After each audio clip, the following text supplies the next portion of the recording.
Bom, pessoal, Shalom Aleichem, paz seja convosco. Eu sou o Rabi Shai, falando aqui da cidade de Orlando, na Flórida, Estados Unidos. E eu quero lembrar aquela palavra que tantas vezes encontramos nos escritos da Brit Hadashah, que diz, não é? Quem tem ouvidos para ouvir, ouça. Então, se você tem ouvidos, ouça. Nós falamos agora, nesses últimos programas, sobre aquele que abandona a congregação. Não é? As consequências que vêm daquele que se converte e abandona a Torá, e vem também sobre o nosso povo, que conhece a Torá e não cumpre. Obviamente também vem maldição, né? Mas o que leva uma pessoa a deixar a congregação, né? Então, nós estávamos falando da capacitação do líder, que o líder deve ser uma pessoa íntegra, né? E que Moisés escolheu homens capazes para liderar o povo, né? Deus mandou que ele escolhesse. Nós temos mais algumas recomendações também nos escritos da Brit Hadashah.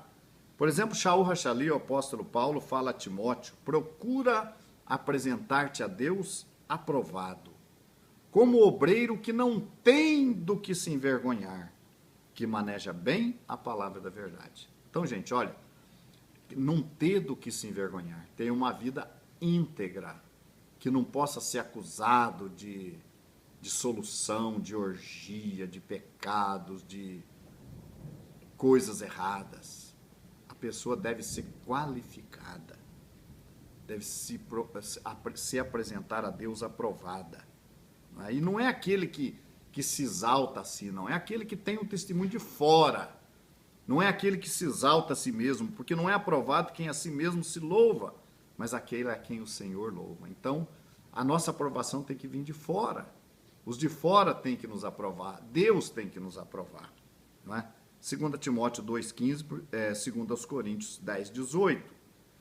E falando ainda Timóteo, Paulo fala: mas ser o exemplo dos fiéis. Olha só, 1 Timóteo 4,12. Ninguém despreze a tua mocidade, mas ser o exemplo dos fiéis. Muitas vezes nós temos jovens na congregação que, é muito jovem. Não é para desprezar uma pessoa por ser jovem, não é. Mas Deus fala para Timóteo: Timóteo, apesar de jovem, ser o exemplo dos fiéis na palavra, no trato, no amor, no espírito, na fé, na pureza. Em tudo te dá por exemplo, Tito 2,7, em tudo te dá por exemplo de boas obras. Olha só, na doutrina mostra incorrupção, gravidade, sinceridade. Gente, não tem... Uma pessoa, quando está enganando os outros, dá para perceber que a pessoa está enganando, está enrolando você. Você percebe. Então, você muitas vezes só é enganado se você quiser, não é isso? Então, mais uma vez, agora Pedro fala: nem como tendo domínio sobre a herança de Deus, mas servindo de exemplo ao rebanho. Tá aí, não é? E Hebreus, nós temos 2 versículos importantes, no capítulo 13, o verso 7, diz assim: lembrai-vos dos vossos pastores, que vos falaram a palavra de Deus, a fé dos quais imitai. Por que nós temos que dar bom testemunho? Nós que exercemos um cargo de liderança. Porque o povo vai nos imitar. Nessa palavra, o autor diz que é para imitar a fé do líder. Então o líder tem que viver uma vida íntegra, porque o rebanho vai imitá-lo. Entenderam? Por que a gente tem que viver uma vida de integridade? Atentando para a sua maneira de viver. Obedecei a vossos pastores e sujeitai-vos a eles, porque velam por vossa alma, como aqueles que hão de dar conta delas. Obedecer aos nossos líderes. Veja bem, o líder também, ele tem que ser uma autoridade, ele tem que ensinar, mas ele também tem que ser reconhecido como tal. Não adianta nada o líder ensinar e a pessoa, o rebanho, a ovelha, não ouvir. Quem tem ouvidos para ouvir, ouça. Então, os líderes são aqueles que hão de dar conta delas e devem ser, portanto, obedecidos. Sujeitai-vos a ele. Então, o líder falou, o líder ensinou, amém. Não tem que discutir. Ah, mais, não tem a mais nem a menos. O homem que Deus chamou, a pessoa que Deus chamou, está dizendo assim, é assim. Porque quando nós obedecemos os nossos líderes qualificados, nós estamos obedecendo a Deus. Quando a esposa honra o marido como cabeça, ela está obedecendo a Deus. Obedecei a vossos pastores e sujeitai-vos a eles. Há uma recomendação paulina também, de Shaul, que diz, e também estes sejam primeiro provados e depois sirvam. A gente teve problemas no nosso meio, eu reconheço. Por quê? Porque a gente não teve tempo de provar. A gente tinha muito trabalho, um trabalho crescendo muito, com programas de televisão, de internet, crescendo muito, e poucos líderes, a gente não tinha tempo de provar. Então você, eu conheci um líder 5, 10 anos, é suficiente? Não é. 5, 10 anos não é suficiente. Porque 5, 10 anos pode ser um tempo de prova. Mas se ele tem 20, 30 anos de fé na liderança do povo, aí vai servir de documento. Aí sim, realmente é um tempo. Agora, outro detalhe importante que a gente tem que levar em conta, agora é o líder, né? A gente falou da pessoa, né? Do líder ser o exemplo do rebanho, ter bom testemunho, ser intocável, ter um testemunho intocável. Mas ele deve fazer também um bom trabalho. O que é o trabalho de um pastor? Pastor é aquele que dá o pasto, é aquele que dá a comida, que dá o alimento. Jeremias 3,15 diz, e vos darei pastores segundo o meu coração, que vos apacentem com ciência e com inteligência. Então, o pastor, gente, ele tem o principal foco dele tem que ser a ovelha.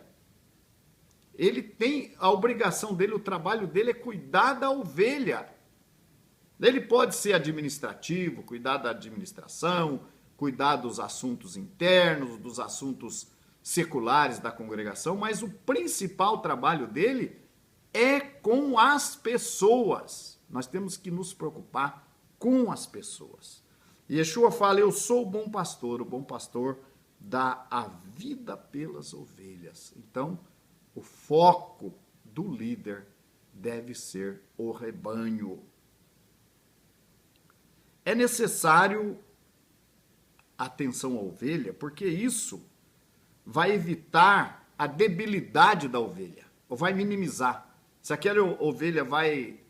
Eu já tive a oportunidade na minha vida, nos meus anos de liderança, de lidar com gente difícil, mas eu conseguia manter aquela pessoa na comunidade. Era difícil, mas o meu trabalho não era de colocar aquela pessoa para fora, era de trabalhar para que ela ficasse. E assim nós estamos fazendo hoje. Nós procuramos manter a pessoa ali, porque enquanto a pessoa está ali dentro, ele pode se arrepender, ele pode melhorar. Não é? É necessário buscar e oferecer o melhor a cada ovelha. Você vê uma pessoa lá, ela está bem, ela está firme. Você tem certeza que ela está firme? Tem certeza? Aparentemente está, mas não é só aparentemente. Então, eu tive a oportunidade recentemente de conversar com uma pessoa até de uma senhora, esposa de um líder, e ela perdeu uma parente dela num acidente de carro. E ela falou para mim, eu estou desanimada porque perdi essa pessoa, estou desanimada com Deus. Eu falei, não, Raverá, Deus poupou a senhora poderia ter morrido junto nesse acidente, Deus cumpriu a parte dele com a senhora. Ou seja, mas o que eu quero dizer é o seguinte, quer dizer, uma pessoa de um nível espiritual, de uma posição dentro da congregação, perdeu um conhecido, estava se desanimando. Então aí que entra o nosso trabalho pastoral, de preparar a ovelha para os maus momentos, trazer um ânimo redobrado naquela ovelha. Eu, por exemplo, falo muito no louvor, na adoração. A adoração é bonita, é linda, é maravilhosa, o pessoal dança bem, mas não é só isso. Tem que ter o lado espiritual, emocional. Tem que mexer com a emoção da pessoa, a pessoa tem que sentir a emoção, sentir o toque de Deus quando ele está adorando. Então, não é a gente achar que a pessoa está bem o suficiente, isso não é suficiente. A gente tem que fornecer alimento a mais para a pessoa. A pessoa está firme, mas está alegre, está contente, está emotivo. Alguns dias atrás eu tive a oportunidade de visitar uma congregação aqui nos Estados Unidos. Eles não me conhecem lá. E lá eu vi aquele louvor, aquela adoração muito bem trabalhada, muito espiritual, porque a gente tem que discernir quando uma coisa é técnica e quando uma coisa é espiritual. É bonita tecnicamente, claro, tem o seu valor. Mas quando ela transmite a espiritualidade, a emoção para a pessoa. E quando terminou aquele louvor, o povo foi lá e contribuiu. E o povo contribuiu bem, porque o povo sentiu. Aquele louvor não parou repentinamente, não. Aquele louvor parou com pessoas orando, um orando, outro orando, aí foi diminuindo. No fim do louvor, o povo começou a orar sozinho. É isso, tem que mexer com o emotivo, com o lado emocional da pessoa. Isso faz parte também do alimento. E isso é trabalho do líder, do pastor. Ele não pode delegar isso para o outro. Ele tem que acompanhar ali o movimento do louvor, os líderes do louvor, ver se eles estão orando. Se eles chegam lá uma hora mais cedo, se cada músico, se cada cantor ora, faz uma oração, pede a direção de Deus, Senhor, me abençoa hoje no teu trabalho. Ele tem que ver isso. Ele tem que ver se todos os lados estão sendo atendidos. Se a visita está sendo bem tratada, se está sendo bem recebido um visitante. Isso é trabalho do pastor. Então ele tem que alimentar, distribuir o trabalho, cuidar dos departamentos, ver se os departamentos estão funcionando. O aniversariante daquela semana, ele tem que lembrar, ele não pode deixar passar. Lembra de um porque é parente, porque é conhecido, mas não lembra do outro. Não, ele tem que... Ou então não lembra de ninguém. Então, tem que ter esses grupos de oração, dando todo atendimento às pessoas. E as pessoas orarem, cada oficial dentro da congregação. Aquele que opera um equipamento, aquele que toca uma guitarra, aquele que opera uma câmera, aquele que está lá na portaria, recebendo as visitas, aquele que está na recepção, tem que estar ali, totalmente tomado pelo poder de Deus, pelo Espírito de Deus, naquele trabalho que está fazendo. Por enquanto é isso. Continue conosco em nosso próximo vídeo. Shalom.